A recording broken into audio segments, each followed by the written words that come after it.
On to the election now, and last time, just a couple of years ago, it very much ended up being a two-horse race between the Conservatives and Labour. Well, while that seems to be the case once again, this time other runners and riders could have an impact with talks of pacts and deals. As part of our Battleground Anglia series, we are dipping into communities around the region, and having dusted off our racing puns, you won't be surprised that our next is from the home of horse racing, Newmarket, one of the many towns in the West Suffolk Constituency.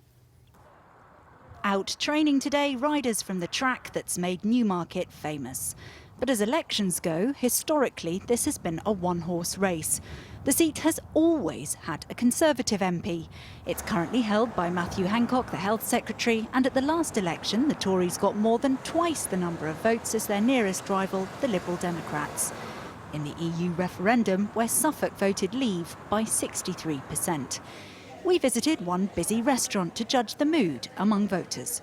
For the manager, there's concern that Brexit arguments have pushed small businesses like hers to the bottom of priorities.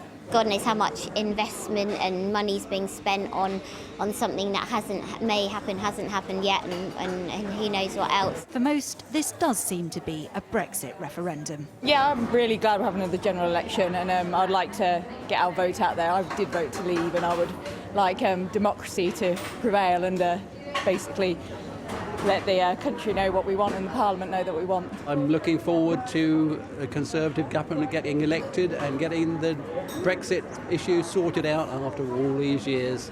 For many Remainers, this creates a dilemma. I'd like to see the revision, the decision reversed, but whether that'll happen, nobody knows. Normally voted Conservative. I've never voted Labour, and I have in some of the local elections voted Lib Dem, so I am thinking that I might vote Lib Dem this time. Perhaps most surprisingly, even Tory leavers were feeling doubtful because they said none of the politicians seemed to have a clue. The trouble is now they're not gentlemen, they're a load of kids now, I think. You know, are not very happy how they operate.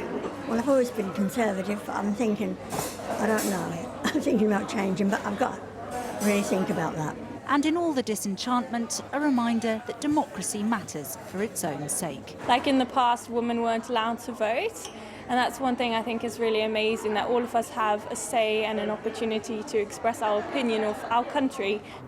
Given how safe this seat is and how close the general election is, the degree of uncertainty among voters seems a little surprising. But then again, given the indecision within the country and within Parliament itself, perhaps it's not so surprising after all. And certainly it suggests that there's still everything to play for. Elodie Harper, ITV News in Newmarket. Well, we'll keep the puns going a little bit longer. It is a four-horse race in the West Suffolk constituency. There are the candidates standing from the Green Party, Conservatives, Democrats and Labour. It's 24 days to polling day, and you've got until next Tuesday, however, to register to vote.